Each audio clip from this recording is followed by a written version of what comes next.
A lot of people try to create behavior change without understanding what drives us. And 95% of our behavior is from the subconscious. So that means at New Year's, when you're saying, I want to lose weight, I want to meditate, that's only 5% of what's actually creating the change. How long does it take for us to even develop a habit? The research of this is actually changing. So it used to be, it's at least 2 months minimum at this current point. I think it's a little bit longer. Hold on. So now people are doing some things for maybe 2 weeks, 3 weeks, and Not it's not forming sticking. a deep habit. That's right. Okay, so why are habits so elusive? Habits that heal us, habits to build a better person. Why are they so elusive? Why can't we make it stick? Yeah, I think it's a great question. I think a lot of people try to create behavior change without understanding what drives us. And 95% of our behavior is from the subconscious. So that means at New Year's, when you're saying, I want to lose weight, I want to meditate, that's only 5% of what's actually creating the change. So most people think it's awareness and then it's aligned action or taking steps. And sometimes that can work, but most of the time we need to do a middle step. We need to go in a deeper level of acceptance. So we're not trying to change out of a sense of something's broken, but we come into alignment through the breath, through accepting our emotions, accepting where we are in our life, accepting the thoughts, knowing it's not who we are. But when we bring that acceptance, it's like one of those finger traps. The more you pull it away, the harder you get stuck with it. So as you bring acceptance, ironically, then you can create a change. And so with creating a behavior change around, say, wanting to meditate, once you bring acceptance that you're not doing it, it softens it. And I usually find that there's 4 different reasons why we don't create behavior change, but we have to understand what's driving us, and that's the subconscious. The acceptance piece is so big, and here's why. I notice, let's say I'm walking and I have a pain in the back of my leg. I'm like, oh, I'm really tight. And I'm just kind of resisting. I'm like, why is this pain here? I feel like I want to walk more. Yeah. Right. And I'm resisting that pain. And I say that because it's happened. And I actually was like, okay, I'm going to surrender and accept that right. there's pain there. That's right. And I simultaneously felt my muscle, my fascia just open up.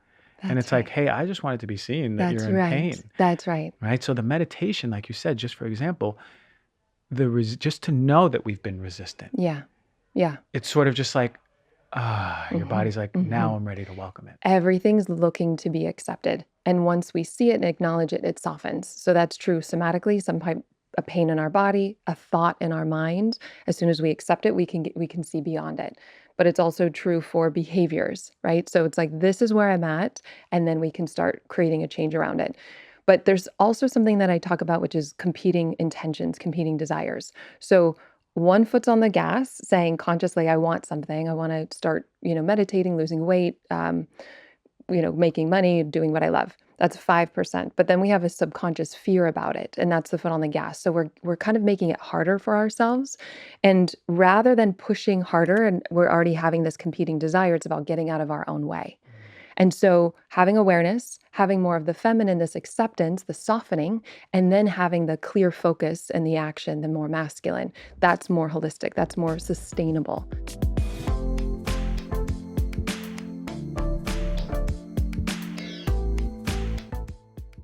$70 million Americans have chronic sleep issues, and 50% of Americans deal with sleep deprivation. You probably have in your lifetime too. And I know it can be very difficult. One of our favorite brands here at Heal Thyself, Ned, is here to introduce an incredible new product, and it's Shut Eye Chai. It's inspired by 5,000 years of ancient healing tradition and is Ned's biggest product launch to date. It's a mellow super blend latte for sleep that combines adaptogens, aminos, functional mushrooms, and magnesium. Seriously, it's got the best ingredients out there, and it tastes good. It's got a masala chai inspired body that is a really nice bow to the end of your day. It doesn't just set you up for an amazing sleep. The ingredients like chaga, reishi, and ashwagandha are deeply nourishing to the body, so you're getting tons of additional benefits. It's all natural, made exclusively of functional botanicals, fungi, herbs, plants, minerals, roots, and spices. Now, Ned is one of the most transparent companies I've ever come across. They share all their third-party lab testing, who farms their products, their extraction processes. Shut Eye Chai does not contain any CBD, caffeine, melatonin, or dairy. If you want to try Shut Eye Chai, it can revolutionize your sleep. You're going to get 15% off with the code DRG. Go to helloned.com/DRG. Enter the code DRG at checkout. That's HELLONED.com/DRG to get 15% off and the sweetest of dreams.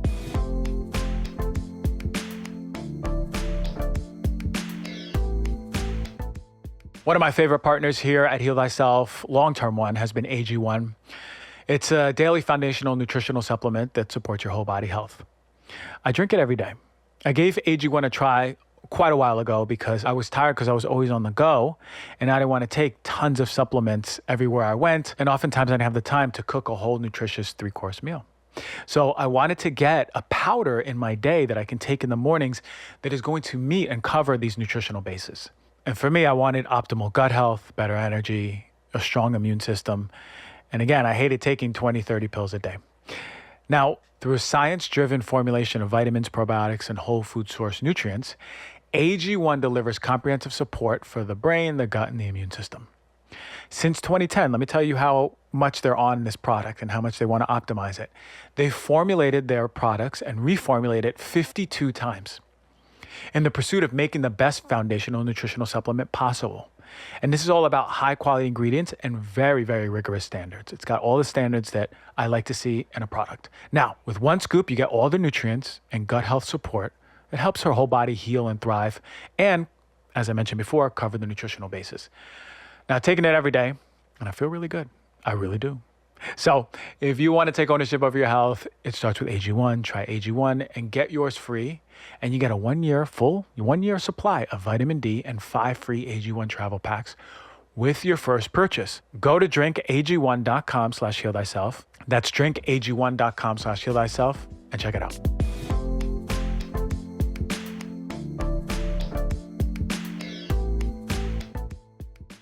Powerful because I always say the first step is the feminine practice. When we're doing the emotional healing, it's a feminine. You have to first be in your body and accept what's happening. That's right. Because we resist so much of that pain that we're holding in, that subconscious part of us. Yeah. And then doing the work. So this is so what I'm hearing is that we're still in this paradigm of like masculine do. Yeah. I'm going to meditate more and I'm going to lose weight. What are the things I have to do? That's You're right. saying we're missing a step. It's completely opposite. So ironically, if you want to be more happy, it's through embracing sadness. If you want to feel more worthy, it's through embracing insecurity. So we have it backwards in the personal development world. By embracing the things that we're trying to avoid or get rid of, we take our power back. We feel a bigger sense of wholeness. And then we don't drive ourselves to create a change from a place of division or resistance. And oftentimes that resistance is hiding something that's important. And so people either resist resistance or they get curious and lean in when resistance happens. But because the subconscious mind is just trying to keep you safe, it projects fear into the unknown. Right. And so by understanding that, then we can start using some of these wirings to hack the system, to shift ourselves. So if the body doesn't know the difference between fantasy and reality and you're wanting to step into something, then you can start visualizing what that is that you want. It tells your body you can soften, that it's safe, and then it's easier to step into it and be more successful long term. There's a lot to say right there. I want to go back. So I love the part that you said to be more happy, you have to remember and realize and accept that you are sad. That there's sadness here. That there is sadness here. That we're not sad. Because I think if we judge it or if we identify with it, we're stuck with it. Yeah. And so it's like, yes, sadness is here. There's a part of me that's sad. It's a part of you. Exactly. That's So right. that's the language I use as a part. Yeah. And I think it's a moment of accepting that is a part of you, just as happiness is. Because we always like want to look at the light and just be like, just work on yourself How's and be that this working? light. Yeah, how's that working? Yeah. Hey, no, we got to see that mud too, because it's a sense of more wholeness, more completion when we see that as a part of us. Now that makes very clear sense. And that's part of life, right? We're going to have times that we're challenged. And as we stretch the capacity emotionally to be with the range of our human experience, we can navigate it. We surf the waves rather than get tumbled by our emotions. Okay. And then you said something about this visualization part. And this is important because I just saw Dr. Joe Dispenza over in downtown LA. I was with you. You were there. Yeah, I did see you. That's right. Uh-huh. So that was cool. Yeah. Side note, that guy he's in flow. Yeah, he is. There's no thinking. It's just Yeah. and then I'm like, okay, that's mind-blowing sentence. That's another mind-blowing sentence. We'll talk quantum one day. But when we talk about the visualization part, this is very good point. And I really resonate with this. When we're scared, the ego is protecting us. It's instilling that fear. It's say, hey, you don't know this. Yeah. This is too much for you. I don't know. It goes to like worst case scenario as a way to predict so that we're protected. But So, yes, it's innocent. and we override that by creating our own visualizations about the topic that we're leaning into. Yeah. I like acceptance and then aligned action, because once we bring acceptance to it, so, when I was talking about competing desires, I'll share one way to unravel this, and then bring in visualization or something like that can make it easier to act on. So if, I had a woman come to see me who wanted to lose 45 pounds. She said her doctor said she was overweight. And she's like, I'm waking up, kind of going at it this masculine way. I'm waking up before I am, I'm meditating, Yeah. I'm working out, Yeah. but I just keep emotionally overeating. And I said, what do you fear would happen if you lost the weight? And she's like, Alyssa, I don't fear anything would happen. I just want to lose the weight. And I said, humor me for a moment, get mindful, slow down. If you lose the weight you fear, and she realized that she was scared to be attractive to men again because she was so hurt by her divorce. She hadn't processed the pain. And so the weight was a protection. And so when we're not judging something, then we can start to hear the wisdom within it. It starts to soften us. And so we don't have to, again, push harder. It's about getting out of our own way. And so once she had greater awareness, then she could create that safety within her own emotional body and then still move forward with her game plan, her action strategy. But most people skip the aligned or the acceptance place and go to aligned action. And so then using visualization after doing deeper work in acceptance, so we feel a sense of wholeness and our behaviors are being driven by desire and play rather than division and not feeling worthy or something else that's unraveled within us, then the subconscious reprogramming work is great with visualization, but that's not enough on its own either, in my opinion. So for the example back to this woman Hmm. who actually accepted, whoa, hold on, this is my subconscious program that's kind of pushing this experience that I'm having. Yeah. You're saying that once that acceptance is there, now she can visualize how not only safe but attractive it can be to be fully her, Yeah. and So how she can welcome in a man and an empowered man and feel safe. and feel safe. That's right. So I supported her in learning how to navigate her emotions because most of us never were taught that Yeah. emotions only take 90 seconds to move through the body. Neuroscientists have found this before it's gone. So if you're feeling an emotion longer than that, you're just thinking about it, Yeah. right? You're ruminating or you're identified with it. So teaching her how to navigate her emotions, be the loving presence or be the safety guard for the part of her that was scared, start questioning the misunderstanding that this was something that would be bad if she equated love and pain. So we started questioning that and then taking a game plan, a strategic plan makes sense. Or using the visualization from there makes sense, but not from the division of the emotional eating was just having her loop because she was scared of something, right? So we also have to want it more than we fear it. And so doing the work to question the fears that we're projecting in the future makes it easier to create sustainable change. Now, doesn't that sound much better than I wake up, I meditate, I work out, I Yeah. drink my smoothie, I don't So understand what's happening, right? Yeah. Same, I've seen things like that. Yeah. And we noticed that stubborn weight loss, when you're doing all the things right and your metabolism is looking good and everything's fine. Yeah. Oh, wait a minute, there's an emotional component. That's right. Deep one too. Yeah. And I love that we went there. So you mentioned, now I want to rewind for a second. You said 4 steps or Yeah. four keys. Yeah. What was that Competing one? desires is one of them, where it's like foot on the gas, foot on the brakes, the one we were just talking about. Another way I like to use a frame is helping people claim the results that they're creating. So if they're like, I'm really busy in my life and I want to create spaciousness so I can be with my kids, I'll have them say, I choose being busy, right? And then get curious to why that might be. And then they get hit with their own truth, like, oh yeah, I'm distracting myself by working, but so that I don't have to deal with the relationship problems, my marriage problems. Yeah. So as long as they're honest with themselves, we can ask really powerful prompts to help them hear their own wisdom. So not being a victim to it, but to say, I choose whatever the results that I'm creating in my life helps elicit their own wisdom. So the competing desires is one. The other one is you have to want it more than you fear it. Yeah. So questioning the fears. Another one is to having an insight around something. So oftentimes we're presented in Earth School with different life lessons. And so rather than resisting it, having a more empowered thought is, what is this here to teach me? Or what can I learn from this? How can I use this for my growth? And again, just like the finger trap, if we're not judging it or pushing it away, we can unravel the wisdom. And so it changes our relationship with it. And I always say, if you change your relationship with the blocks change. Yeah. So it doesn't even need to be different out there. It's just your relationship needs to be shifted and you get your power back. Yeah. That's what it is. This is all about the empowerment of, wait a minute, That's I'm consciously right. creating this experience. That's right. I'm deeply connected with whatever subconscious fears that are driving this. Wait a minute, it's always been about me, Yeah. right? Yeah. We love to look outside of us and be like, well, you know what, my ex-husband, and that's why. Well, hold on. What about your experience? What about That's right. your fears? What about your That's subconscious? right. And even asking, like you said, okay, what's happening here, Yeah. right? Like, how what am I choosing in this Yeah. experience? Because you're right, those blocks do fall. Yeah. It's like they're there, and then like they're not as big, or they're not in the way anymore, or they just fall out of the That's way. right. It's just like you're back in your flow, and my God, it feels so good to feel empowered. Yeah. Yeah. It feels so good because you're just like, okay, well, this came up and it's cool. How do I use it? I have acceptance towards That's it and right. flow through it. That's right.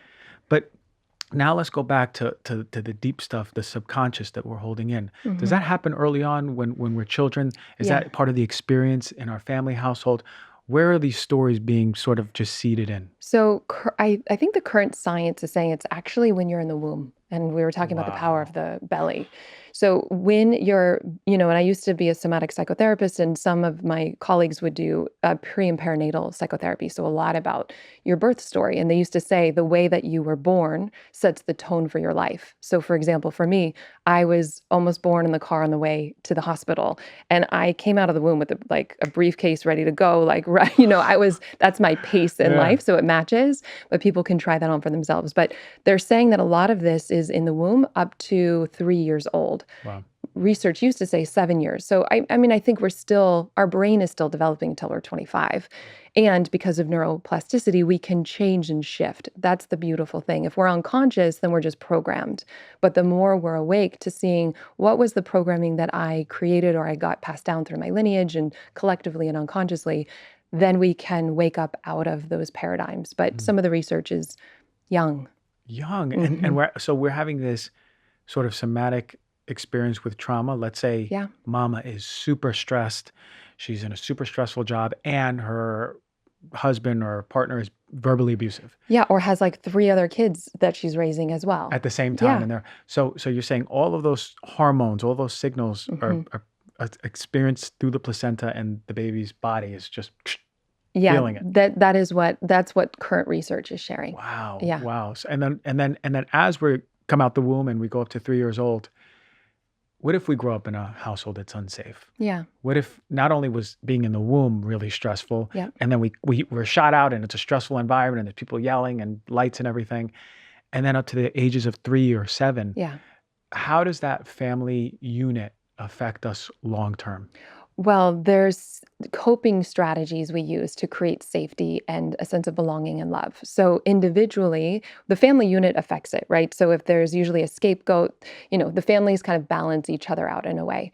But on an individual level, being in that family system, usually we have common ways that we look for safety, love, attention in the world. And so some of us leave. We leave our body, we check out mentally as a way to create safety because maybe we couldn't do that when we were in our family system. We needed to depend on our parents for survival. Mhm. But our parents weren't emotionally okay. They weren't processing themselves, let alone teaching us how to be emotionally intelligent. So we leave, we check out. Other people get aggressive as a way to try to control the environment so that they're safe. There's a lot of different coping strategies, Yeah. and all of them, I think my biggest thing is as we do this personal development work, we get more aware of what our conditioning is. I think it's important to have a compassionate lens that this was the best way that I knew how to take care of myself, or this was the best way my parents knew how to do that. It doesn't condone abuse physically or verbally, and yet we can still learn how to set boundaries for ourselves without judging the person that hurt us or harmed us in the process because they were also probably affected by Yeah. their own unconscious And their parenting as family. well. And Yeah. so it gets to stop with us.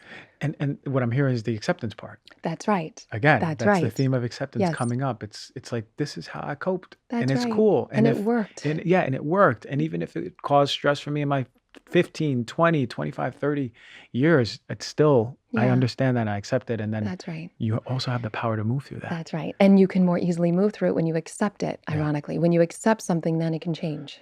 Yeah. Yeah. So it's like, oh, this pattern that has me leave when it gets challenging in relationship is just my safety strategy. And so how can, once I see it, I become aware of it, how can I learn to create that safety for that part of me and still move forward in that relationship without just leaving, so I can have intimate relationships in the ways that I want. But I do it in a more conscious way Mm. instead of blaming my parents. Because if we blame, it's like Yeah. locking ourselves in a room and just throwing away the key. We have no power. We can't change what happens out there, but we can change how we respond to it and how we create that safety within inside of ourselves. Mm. And when we cope with these mechanisms throughout life, Yeah. unconsciously not accepting that they're there, actually not even realizing that they're there, we're just doing it for so many years. Hmm. Do they show up in the relationships we have Yeah, in they our do. 20s, 30s? All of a sudden we got married. Yeah. And how do they begin to show up? What do we start seeing in these relationships? So I used to be a couples therapist, Perfect. and now it's more common that, you know, we attract somebody that was mirroring one of the parents we had issues with. So for example, if I had an emotionally, this isn't my case, but if I had emotionally unavailable father, then I would be attracted to an emotionally available partner. Let's say it's a man. But we don't have to judge that. Again, we can become more aware of it. My experience is that we attract those things and we kind of have this dopamine hit. So it's kind of nature's way of like a bait and switch. In my experience, it's like fall in love, the honeymoon phase, like get connected, and then it will reveal what's looking to be healed within us. And when you understand what you're unconsciously playing out, how you're there to help each other heal, then you don't have to take it personally in relationship, and you can hold space for each other to support their healing. You can also do it if you're not in a relationship, or you're in a relationship with somebody that still isn't emotionally available or able to do it. But again, because the subconscious thinks what's familiar is safe, even if it's not, that's why we attract the emotional unavailability. But that there's a level of relationships where I think most people are that are about coming together to help each other heal. Mm. And once you've done some of the healing work and there's a really solid foundation, then it's just about sharing and love, co-creating. It's Yeah. more, and the one stage isn't better than the other. Just think of like kindergarten and graduate school. You need to go through kindergarten to get to graduate school. So what I always would tell people is whatever their stuff is that's getting activated in relationship, they didn't give it to you, but they activated it within you. Yeah. Use it to learn how to heal it within you, so you don't have to keep playing it out and projecting onto different people or situations. And those people could be your coworkers, your family, your partner, your friends. Like as we learn these tools, we can go to the root and we experience more freedom, and relationships become more enlightened, more Yeah. light-filled. Hmm. So this is why someone who grows up in a physically abusive household, that let's say daughter may grow up and attract a physically abusive Mhm, set of boyfriends mhm. Yeah, over and over and over. And what you said that resonated was what's familiar is comfortable, yeah, even if it's not healthy. yeah. i- The subconscious thinks it's safe. It's safe, Yeah. even though it's not No, that's safe. right. But we've accepted it as normal and That's right. safe. This is That's how I right. grew up. It's Yeah. it's it's part of what love is. It's how it looks. That's right. That's what they Wow. think. So And it's like we're looking for resolving an unmet need. So if we had an unmet need in childhood, life will keep presenting people and situations to help wake that part up inside of us so that we can have that missing experience healed.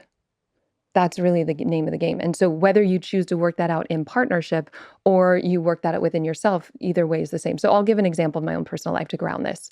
So I'll kind of out my husband here. So, my husband growing up, his dad was a very successful man on running a big company, and he was really busy. And so my husband at the time thought, unconsciously, his little boy was like, "Oh, he's too busy for me," or "I'm not important enough."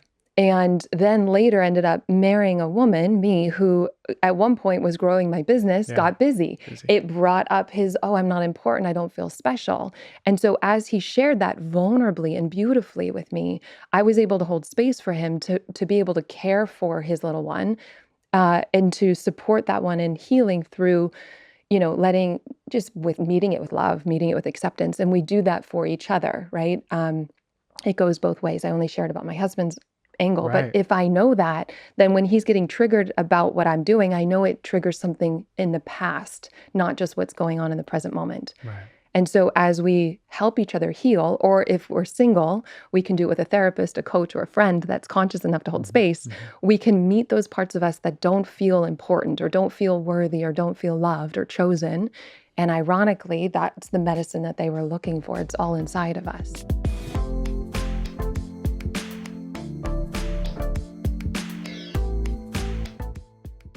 Up until now, there hasn't been many supplements out there on the market that support a process called mitophagy.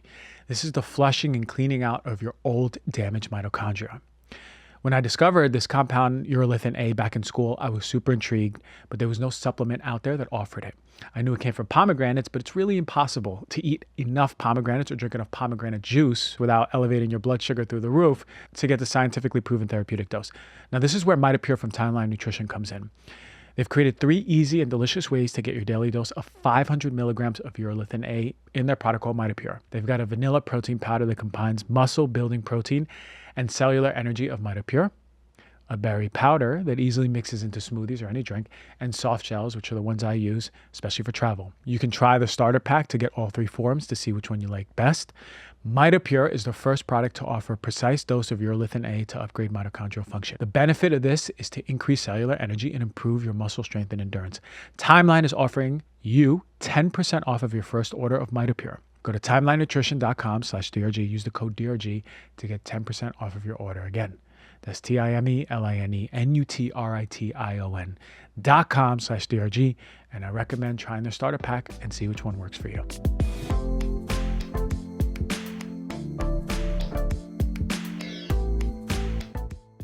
I love BIRCH. It's one of my favorite sponsors here. This month, BIRCH beds are giving you a special discount for Heal Thyself. You as the viewer and the listener are going to get a very special offer. Stay tuned. BIRCH makes mattresses crafted with organic and natural materials that are sustainably sourced. Their mattresses are free from polyurethane foams, which can cause a harmful off-gassing, and also free from fiberglass, which can be harmful to your health, that you can be breathing in for the life of the mattress. For me, it was important to choose a mattress that was made with organic or natural materials because it's avoiding all of the off-gassing that you get during the life of the bed coming from manufacturing. They're also Green Guard Gold certified, meaning there's no harsh chemicals, and it's tested. That is a standard that you want on a bed. In addition to be a better mattress for me, BIRCH is committed to making a better planet. They've reduced their environmental impact by having mattresses produced with raw materials, and BIRCH works with ethical partners that adhere to strict social, environmental, and economic standards. I've had my BIRCH mattress for almost 3 years now.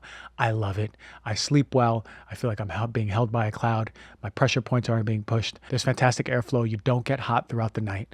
With BIRCH mattresses, you get a 100-night sleep trial along with a 25-year warranty. The best part of all this is BIRCH delivers right to your door, free within the United States, comes rolled up in a box, super easy to set up yourself.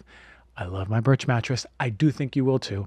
This month, ready for this deal, BIRCH is giving you, the Heal Thyself viewer or listener, 27% off of the BIRCH mattress, which is higher than any sale they've ever had to date. And this is their Labor Day sale. So hurry up.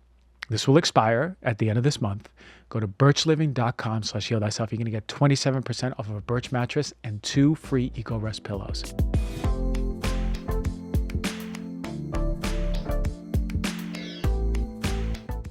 What a beautiful way to frame relationships.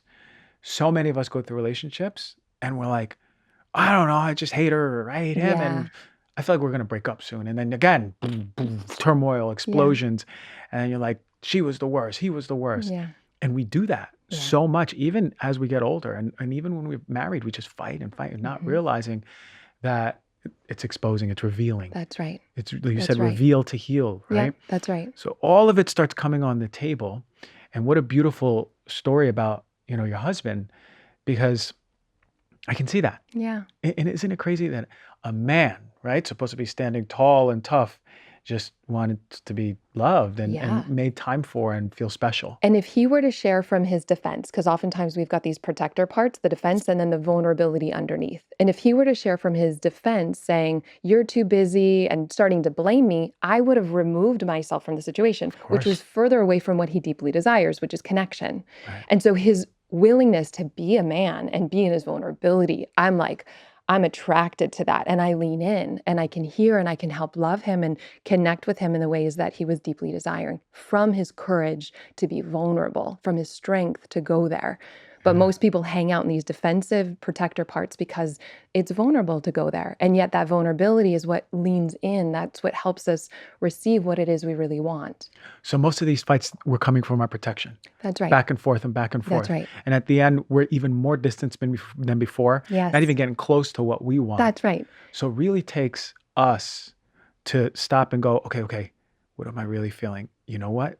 I actually feel really vulnerable. Hey, listen, I feel like you're super busy, but my dad was busy and I feel like my heart, approaching it like that. Or even like I'm scared that we're drifting apart or I feel vulnerable about this. And when we feel safe to have those vulnerable conversations, because not everybody will, merit that kind of conversation, but in intimate relationships, yes.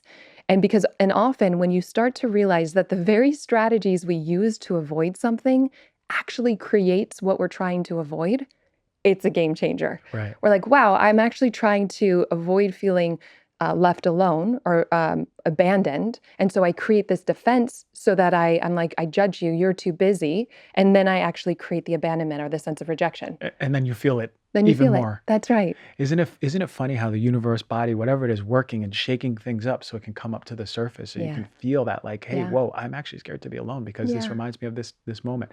So you're saying the touchstone of a strong relationship is being able to go past the protectors and go into vulnerability. Yes. The methodology that I've designed is awareness, acceptance, aligned action. So in this situation, becoming aware of what my childhood triggers or unmet needs were, taking responsibility for that, learning to presence those parts of myself or do it in relationship if that's available as well.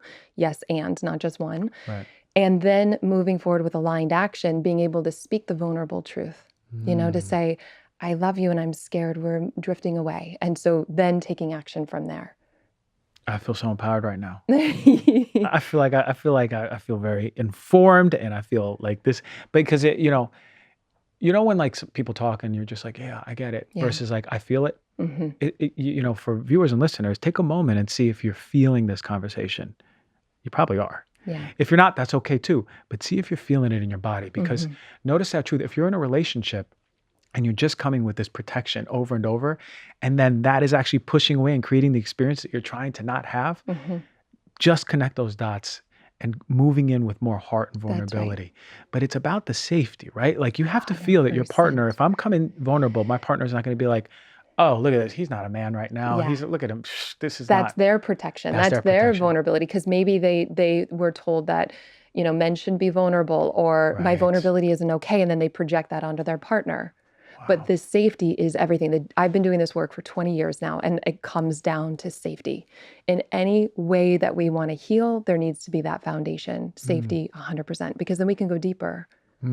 Why do people, I always hear after breakup, I lost myself in the relationship. Yeah. I wasn't myself. Yeah.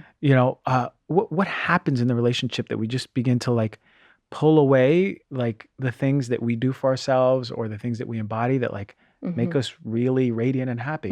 What happens there? I've never said that. And so I think that may just be certain people's tendency to conform to make it work.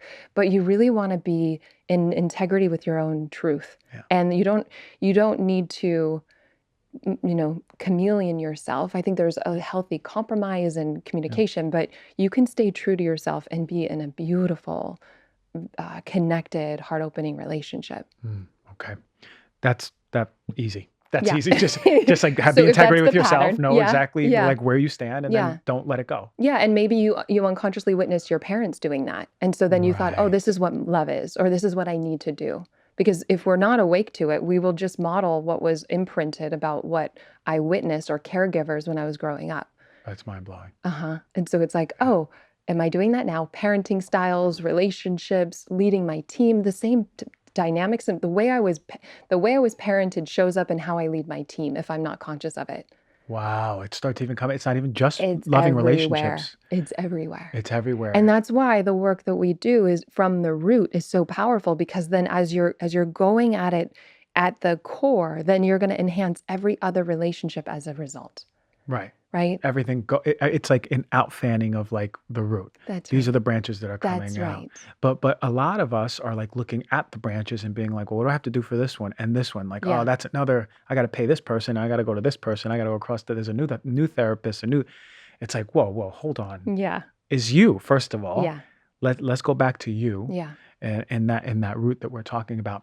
So on your Instagram, you have this post that said stress is a symptom, and Yeah. everyone it says, I'm stressed, or stress is the number one killer. Stress, stress, stress, stress, stress. How do you define stress, and what does that even mean that it's a symptom? Because you're implying that there's something deeper. Yeah, yeah. Stress is just wanting to be in the future and you're resisting the moment to some degree.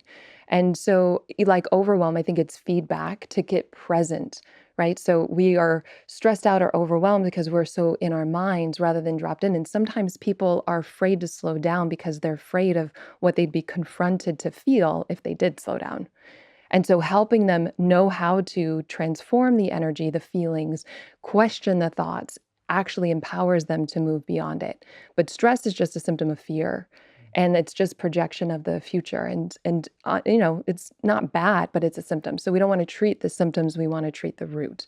The root. And the root, I would say, really is around identity. Always, it's like if I think I'm not worthy, if I think something's wrong with me, then I will try to prove my worth by doing X, Y, Z things. Right. And I'm exhausted. And then I feel overwhelmed and I'm stressed versus knowing my wholeness or ironically discovering that as I embrace the part of me that feels unworthy, I instantly feel my wholeness. I feel worthy. And so the deepest root of that tree is identity.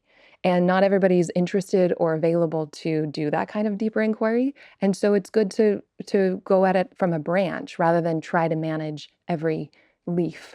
And before we have that acceptance, there's got to be an awareness that you're like showing up Yeah. and over stretching yourself because you don't feel worthy. Yeah. Right. There Yeah. has to be a moment. Do you like recommend people like looking at themselves and journaling, or Yeah. how do we just bring up the like, okay, wait, hold on. I actually don't feel worthy. Yeah. Well, identity is first. So noticing that that's a story in the mind and that inadequacy is the feeling. So all that's happening is I'm paralyzed with the story of I'm not feeling good enough or worthy and the feeling of inadequacy. And so with a thought, you can always question it. Who is it that's thinking this? Right. Oh, I'm not unworthy, but there's a thought that's unworthy. It's not me. That thought comes and goes. Right. With a feeling, it's about embracing the part of me that feels unworthy, that energy or that feeling. And ironically, as you embrace it, it moves through the nervous system, it moves through the body. And most people, I call it the paradox of transformation because most people are trying to outrun it, looking for the future, more success, or the partner, or the body, the things, which leads to exhaustion. And I get it. And I've done it. And it's just feedback that we're coming at it from the wrong lens. And if we're willing to just slow down to presence the actual thing we're running from, we're free of it. Like the very thing that contracts us is the breadcrumb to our freedom. Right. If we're willing to feel it. And we have to know how to feel something. So I talk about there's two patterns with feelings. There's indulging and there's avoiding. I saw that on your Instagram. And a lot of people play with the avoiders think about their thoughts because they are scared of what would happen if they felt them. Maybe they would just, again, were never taught. But if avoiding something worked, I'd be all for it, but it just postpones us feeling it.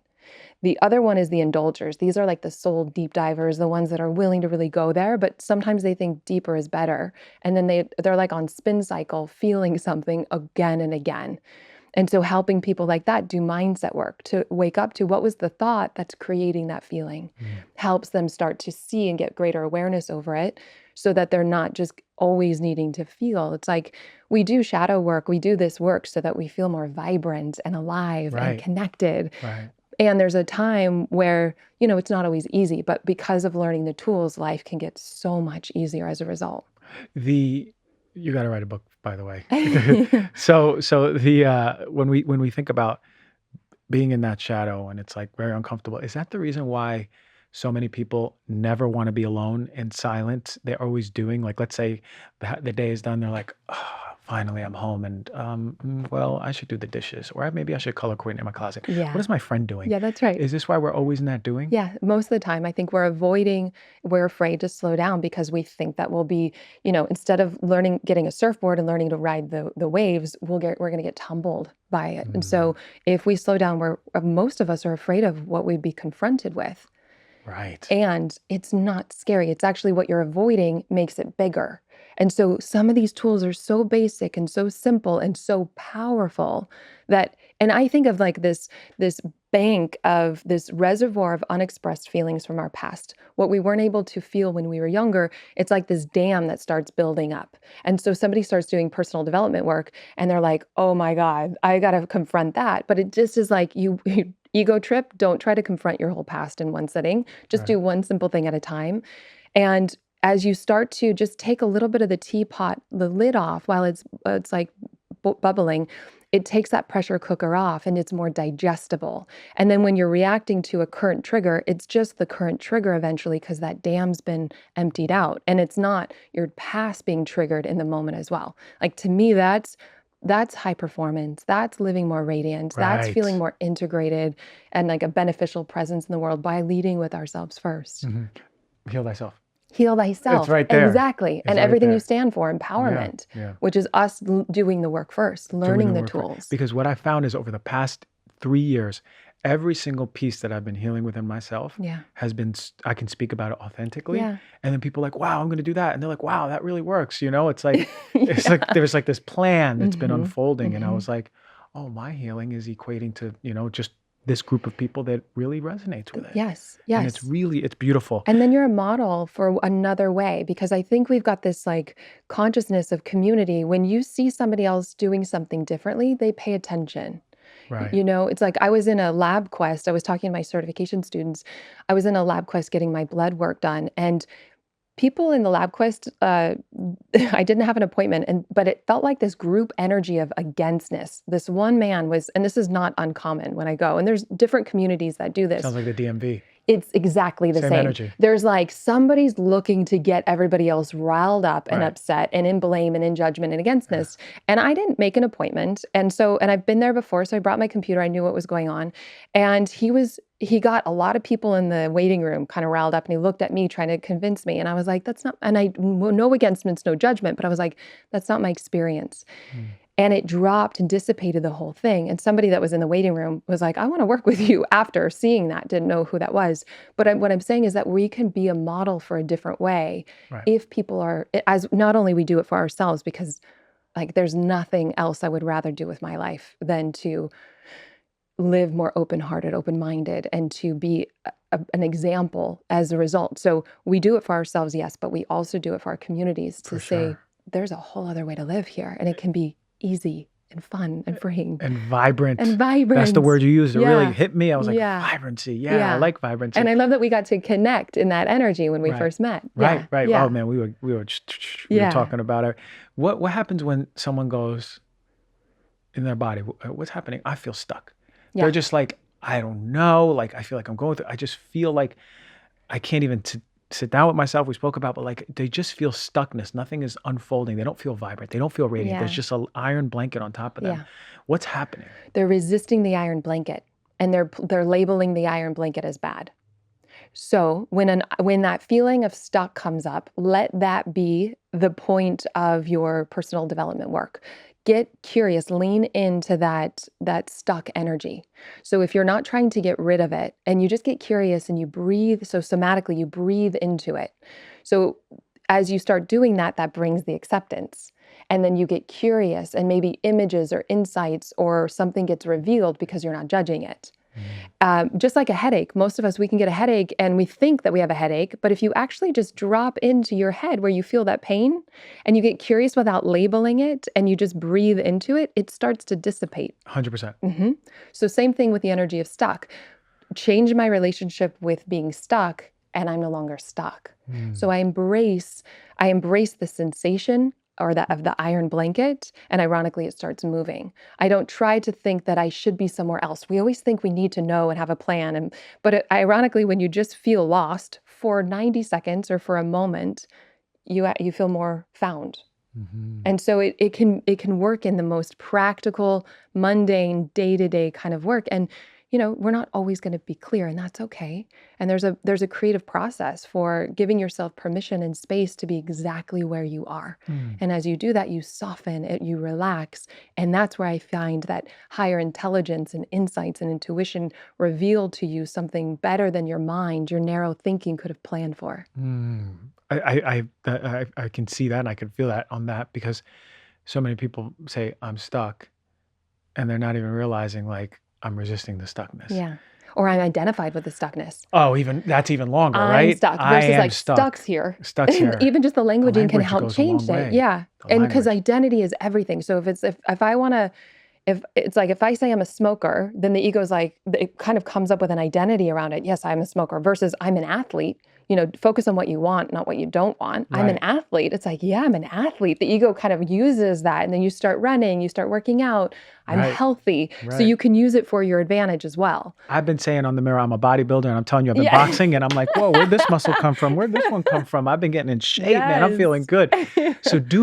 So now that moves into like manifestations. Yes. Does that language work?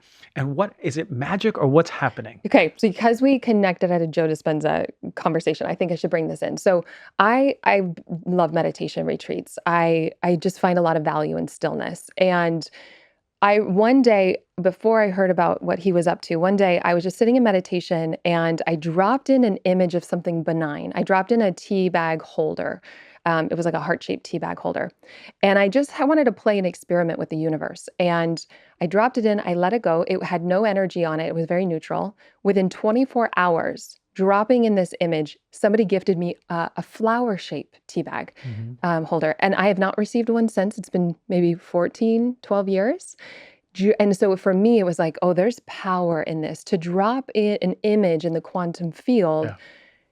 this accelerates manifestation. So and so I was, to be honest, scared of the power of it. And so I didn't share about it. And then I found out about Joe Dispenza's work and I was like, oh, this man's like scaling this. Yeah. And so I was like, okay, I think it's safe. I can play with it. But my experience is manifestation is so, again, identity is huge. If you don't feel worthy of what you're manifesting, your ego is going to create a set point. Right. And so either enhancing your sense of self-worth so that you can stabilize and receive all the beautiful things that you desire and want, or waking up out of identity. So knowing that you are beyond worthy, like a deeper level, that feels more like the quantum field. Things are much more accelerated. But I like to play with manifestation after doing the acceptance work, so that as I'm integrated and I feel a deeper sense of wholeness, psychologically or spiritually, as I feel a deeper sense of wholeness, then dropping an image in the quantum field, things accelerate.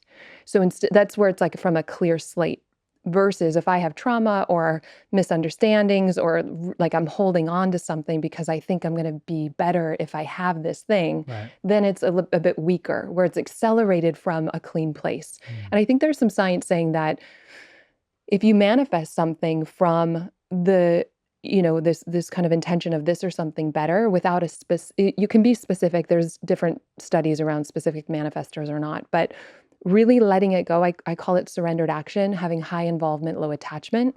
Yeah. It does accelerate things because there's a universal flow that aligns better than we could have seen for ourselves. So bringing it back to partnership, if I'm like, I want this partner, but that's my subconscious attracting the 95% trying to attract my patterns because that feels safe versus the 5% saying, show me, life, show me what's for my highest good.